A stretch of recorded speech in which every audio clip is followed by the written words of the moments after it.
تو ہمیں قمری سال دیا گیا۔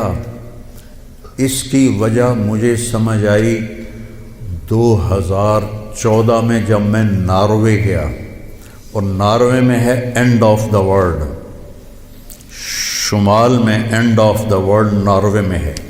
میں وہاں گیا، اس علاقے میں 2 مہینے سورج نکلتا نہیں اور 2 مہینے ڈوبتا نہیں، تو کیلنڈر جو شمسی ہے وہ فیل ہو جاتا ہے۔ رات ہے لیکن سورج نکلا ہوا پتہ نہیں دن ہے یا رات، دن ہے سورج نکلا ہوا پتہ نہیں دن ہے یا رات ہے۔ تو کئی علاقے ہیں ایسے اوپر شمال میں جہاں سورج کا کیلنڈر فیل ہو جاتا ہے۔ تو 3 گھنٹے کا اوسلو سے جہاز تھا، آگے 5 گھنٹے کا موٹر کا سفر تھا، 8 کلومیٹر کی سرنگیں تھیں، اور پھر آخری بستی مچھیروں کی تھی، وہاں سے پھر 1.25 گھنٹہ آگے موٹر کا سفر تھا۔ تو جب ہم وہاں پہنچے تو وہ جون جولائی سورج ڈوبتا نہیں، 1 اگست کو ڈوبنا شروع کرتا ہے، اور ہم 4 اگست کو پہنچے، اور شروع میں بس 1 تاریخ کو ایسے ڈوبتا ہے ایسے نکل آتا ہے، پھر 2 کو تھوڑا سا وقفہ کرتا ہے، 3 کو تھوڑا سا وقفہ کرتا ہے۔ 4 اگست کو 20 منٹ کی رات تھی، چونکہ میں 4 اگست کو گیا ہوں مجھے یاد ہے، 4 اگست کو 20 منٹ کی رات تھی، اور ہم وہاں پہنچے تو ابھی ہم نے مغرب بھی پڑھنی تھی، عشاء بھی پڑھنی تھی، اور سورج نکلنے سے پہلے فجر بھی پڑھنی تھی۔ تو یہ ایک انوکھا واقعہ میرے ساتھ آیا ہے جو شاید ہی کسی اور کے ساتھ پیش آیا ہو، یا میرے ساتھ جو ساتھی تھے وہاں میں بھاگا، اور ریلنگ تھی اس کے ساتھ کھڑے ہو کر میں نے اذان دی۔ مجھے اللہ کی مخلوق کو 2 دفعہ دیکھ کے ہیبت طاری ہوئی۔ ایک ماؤنٹ ایورسٹ کو دیکھا کہ وہ پوری طرح ننگا تھا، چوٹی خالی تھی، دیکھ کر میں بالکل گم ہو گیا، جس کے کیل اتنے بڑے ہوں وہ اللہ کتنا بڑا ہوگا۔ اور ایک وہ جب میں اینڈ آف دی ورلڈ پر پہنچا تو اس کا وہ منظر دیکھ کے میں گم ہو گیا۔ میں نے اذان دی، ٹھنڈی ہوا چل رہی تھی، تو میں نے قبلہ دیکھنا چاہا تو چاند سامنے چمک رہا تھا، سورج فیل ہو گیا تھا، چاند چمک رہا تھا۔ تو آج سمجھ میں آیا کہ اللہ نے ہمیں چاند کا کیلنڈر کیوں دیا ہے، کہ میرا نبی سارے زمانے کا نبی ہے۔ جہاں سورج نہیں نکلتا اور جہاں سورج کئی مہینے نہیں ڈوبتا، اگر وہاں کوئی مسلمان ہیں تو دن رات کا حساب کیسے لگائیں گے؟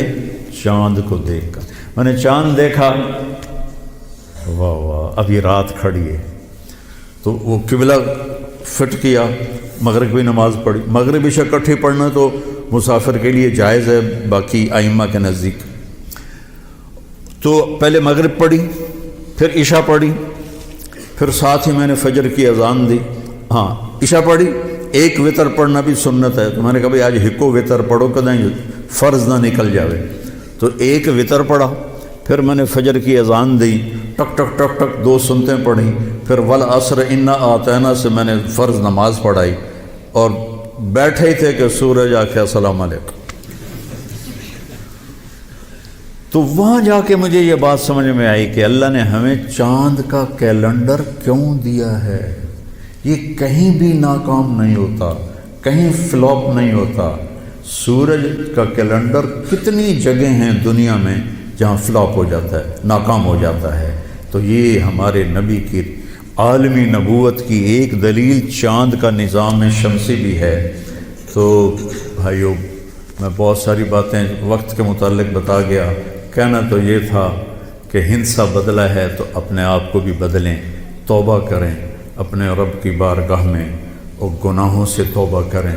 پتہ نہیں کب عاصم کی طرح کس کو موت اٹھا کے لے جائے، تو نہ جانے بلا لے پیا کس گھڑی، تو کیا کیا کرے گی کھڑی دن کے دن، نہ جانے بلا لے پیا کس گھڑی، پتہ نہیں کب موت کا ڈنکا بج جائے۔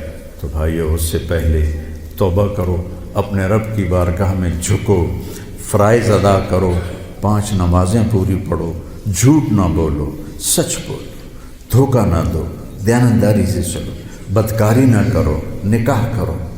یہ نشے نہ کرو، حلال پیو، حلال کھاؤ، حرام نہ کماؤ، حلال کماؤ، ماں باپ زندہ ہیں تو ان کے آگے اف بھی نہ کرو، بیوی بچوں سے حسن سلوک رکھو، روب جمانا نہیں۔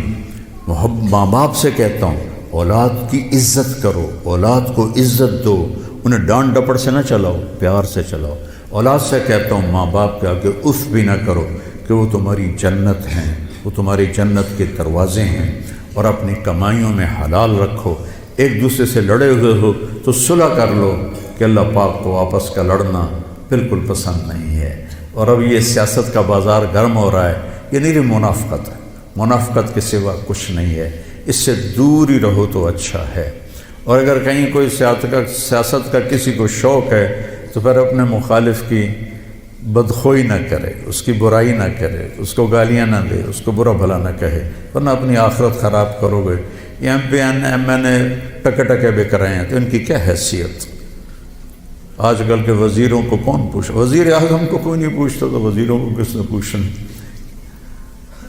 جب میں لاہور پڑھتا تھا تو مغربی پاکستان ہوتا تھا، ایک صوبہ، اور اس کا گورنر تھا امیر محمد خان اکیلا، اور پورے مغربی پاکستان کے 11 وزیر تھے۔ ان کا روب بھی تھا، ان کے پاس پاور بھی تھی، ان کا پروٹوکول بھی تھا، وہ دیانتدار بھی تھے۔ کیا کریں، اپنے اوپر ہی روئیں، آنسو بہائیں۔ تو بھائی توبہ کرتے ہو سارے؟ کہو میرے ساتھ، یا اللہ میری توبہ، پھر کہو یا اللہ میری توبہ، پھر کہو یا اللہ میری توبہ۔ انشاءاللہ ہماری توبہ قبول ہوگی، اور اگر کبھی ٹوٹ جائے پھر توبہ کر لینا، اللہ پھر معاف کر دے گا انشاءاللہ۔